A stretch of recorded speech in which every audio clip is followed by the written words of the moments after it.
Hi hello welcome to the view. నేను రూపా ఇందుకోరి.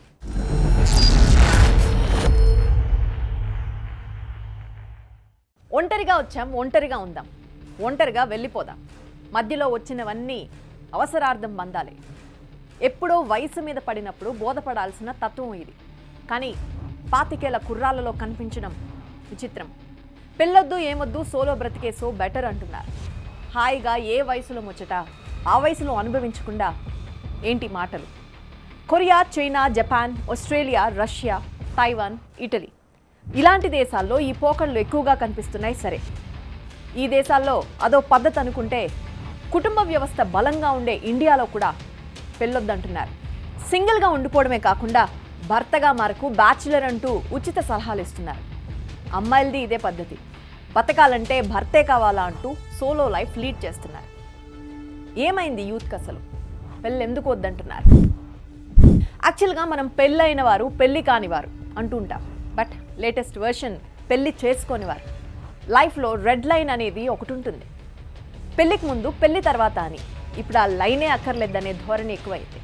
Interestingly జపాన్లో solo బ్రతుకుపై ఏకంగా ఓ ఉద్యమం నడుస్తోంది. ఉద్యమం అంటే వేలాది మంది రోడ్లపైకి రావడం కాదు. జస్ట్ ఒక్కరే ఒంటరిగా ఉండడం, హోటల్కు వెళ్తే ఒక్కరే తినడం, టూర్లకు ఒక్కరే వెళ్ళిపోవడం. తను తన లగేజ్ అంతే. ఎక్కడో దిగుతాడు, దొరికింది తింటాడు, తిరుగుతాడు, వచ్చేస్తాడు. ఇలా ఏ బాధ బందీ లేని ఒంటరి జీవితం కోరుకుంటున్నారు జాపనీస్. జపాన్లో ఫ్యామిలీ సిస్టమ్ మొత్తం నాశనమయ్యే పరిస్థితి ఉండడంతో 7 అడుగులు వేస్తే చాలు కట్నం కింద వెంటనే 4.5 లక్షలు ఇస్తామని ప్రభుత్వం ఆఫర్ చేస్తోంది. అయినా సరే 3 ముళ్ళు వేయడం లేదు. పెళ్లి చేసుకోకపోవడం అనేది ఇప్పుడు ఒక కల్ట్. గుంపులో గోవిందంలా బతకాలనుకోవడం కాదు. వివాహ బంధంలో అస్సలు ఇరుక్కోదలుచుకోవడం లేదు. నిజానికి జపాన్ కల్చర్ అచ్చం మనలాగే ఉంటుంది. పెళ్ళి, పిల్లలు, కుటుంబం, కమ్యూనిటీ ఇలా అందరితో కలిసి బతకమంటుంది. కానీ ఇలా ఎందుకు తయారవుతున్నారో అంతుపట్టడం లేదు. బహుశా డామినేషన్ తాలూకు సపరేషన్లోంచి పుట్టుకొచ్చిన డిప్రెషన్ ఇందుకు కారణమై ఉంటుందా? అండ్ నాట్ ఓన్లీ జపాన్, చాలా దేశాల్లో ఇదే టెంపో కనిపిస్తోంది. ఈ మ్యాటర్ను కామెడీగా తీసుకుంటున్నా ఇది చాలా సీరియస్. హ్యూమన్ రిలేషన్స్లో పెరిగిపోయిన ఆర్టిఫిషియాలిటీ, బ్లడ్ రిలేషన్లోనూ ల్యాక్ ఆఫ్ స్ట్రాంగ్ బాండింగ్ ఈ మధ్యకాలంలో చాలా ఎక్కువగా కనిపిస్తుంది. అందుకే ఏ బంధాల మధ్య ఇరుక్కోవాలనుకోవడం లేదు ఎవరు. అందుకే ఒకప్పుడు సింగిల్ మదర్స్, సింగిల్ ఫాదర్స్ ఉండేవాళ్ళు. సింగిల్ పర్సన్స్ పెరుగుతున్నారు. కరోనా కూడా పెళ్ళి అనే బంధంలో చిచ్చు పెట్టింది. మనిషి తన చుట్టూ తాను గిరిగీసుకుని అంటీ ముట్టనట్టుగా చాలా జాగ్రత్తగా బతకడం అలవాటు చేసింది.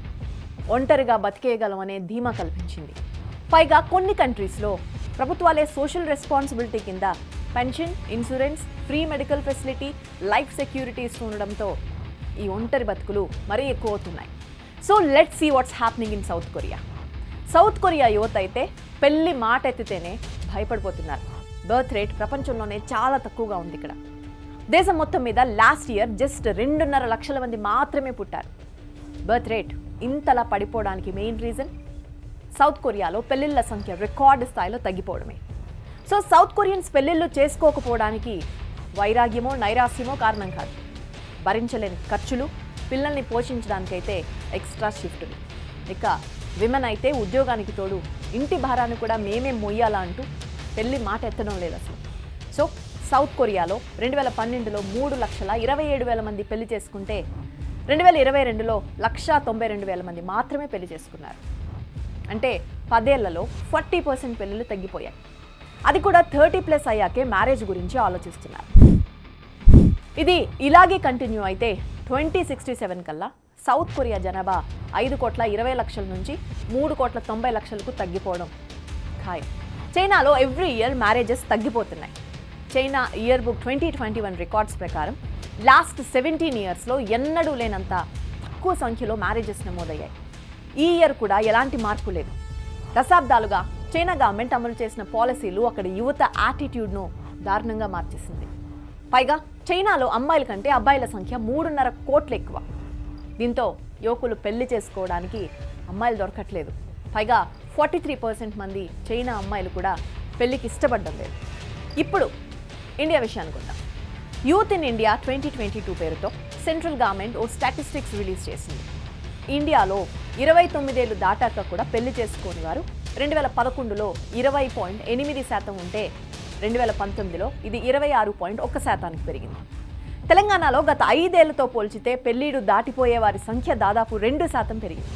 2015లో 30 ఏళ్లు దాటాక కూడా పెళ్లి చేసుకోని వారు 21.5% మంది ఉంటే అది 2019 వచ్చే నాటికి 24% పెరిగింది.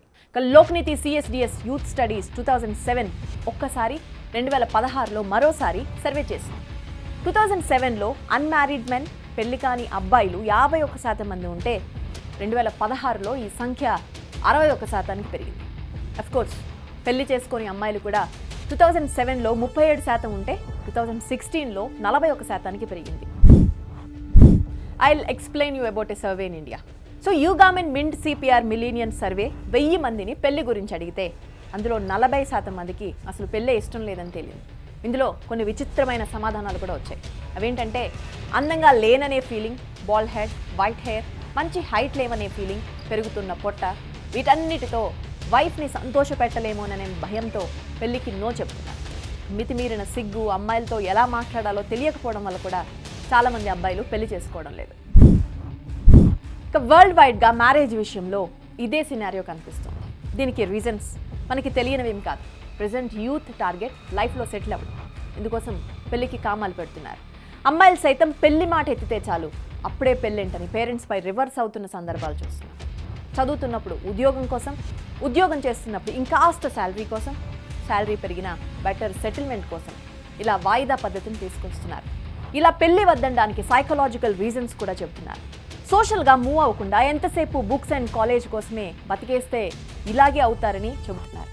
మెయిన్గా ఓపెన్నెస్ లేకపోవడంతో చాలామంది పెళ్లిని వాయిదా వేస్తున్నారని ఈ సర్వేలో తేలింది.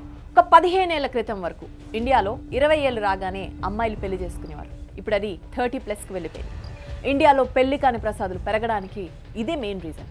ఇప్పుడే పెళ్ళొద్దని అమ్మాయిలు గట్టిగా అనుకుంటూ ఉండడంతో అబ్బాయిలు పెళ్లి కోసం ఎప్పుడెప్పుడా అని ఎదురు చూస్తున్నారు. ఇంజనీరింగ్ చేసి మంచి ఉద్యోగం సంపాదించినా సరే పెళ్లిళ్ళు కావడం లేదు. దీంతో చాలామంది డిప్రెషన్లోకి వెళ్తున్నారు. మహారాష్ట్రలో అయితే పెళ్లి కొడుకులుగా తయారై గుర్రాలపై ఊరేగి కలెక్టర్కు రిక్వెస్ట్ లెటర్ ఇచ్చారు. దయచేసి తమకు పెళ్లిళ్ళు అయ్యేలా చూడండి అని. అమ్మాయిల తల్లిదండ్రుల ఆలోచనలో చాలా మార్పు వచ్చింది.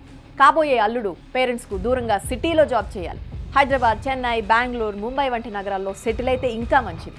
ఆస్తులున్న వ్యాపారం చేసే అల్లుడి కంటే జాబ్ చేసేవాడే కావాలి. తమ అమ్మాయి కంటే ఎక్కువ చదువుకుని ఉండాలి. మంచి జీతం సంపాదిస్తూ ఉండాలి. వ్యవసాయం చేసే వ్యక్తి అస్సలొద్దు. సివిల్, మెకానికల్ ఉద్యోగాల కంటే సాఫ్ట్వేర్ ఉద్యోగులు అయితే మేలు. సర్కార్ కొలువు అయితే ఇంకా బెటర్. సో యూత్ పెళ్ళొద్దనడానికి చాలా రీజన్స్ చెప్పారు. సో ఇప్పుడు ప్రాక్టికల్ రీజన్స్ కొద్దాం. ఖర్చులు బాగా పెరిగాయి. ఇల్లు కట్టుకోవాలంటే 69%, ట్రాన్స్పోర్ట్ అండ్ ఎలక్ట్రిసిటీతో పాటు రోజువారీ ఖర్చులు 50 నుంచి 70%కి పెరిగాయి. ఎల్కేజీ నుంచి ఇంటర్ వరకు చదివించాలంటే తక్కువలో తక్కువ 30 లక్షలు ఖర్చు అవుతుంది. గత 10 ఏళ్లతో పోల్చితే ఎడ్యుకేషన్ కాస్ట్ 10 to 12% పెరిగింది. అందులోనూ ఖర్చులు పెరిగినంతగా సేవింగ్స్ పెరగడం లేదు. 2013కి ముందు సంపాదనలో సేవింగ్స్ 35% ఉంటే 2021కి అది 28%కి పడిపోయింది. ఇక వెస్ట్రన్ కల్చర్ మన లైఫ్లోకి రావడం కూడా యూత్ పెళ్లి చేసుకోకపోవడానికి ఒక important reason. Live in relations, divorce కేసులు భారీగా పెరుగుతున్నాయి. ఇలా ఇవన్నీ చూస్తున్న యూత్ పెళ్ళంటేనే వెనకడుగు వేస్తున్నారు. సరిగ్గా 10 ఏళ్ల క్రితం అంటే 2011లో భారత్లో 17.2% మాత్రమే పెళ్లి కాని వారు ఉన్నారు. అదే 2019కి వచ్చేసరికి 23%కి పెరిగింది. దీన్ని బట్టి అర్థమైంది ఏంటంటే పెళ్ళంటే యూత్ అస్సలు ఇంట్రెస్ట్ చూపించటం లేదు. పెళ్లి చేసుకోకుండా ఉంటే ఎవరికి ఆన్సర్ చేయాల్సిన పని లేదు. ఏం జరిగినా సరే మనకి మనం సర్ది చెప్పుకుంటే సరిపోతుందనే ఫీలింగ్ సింగిల్స్కి చాలా బాగా నచ్చింది.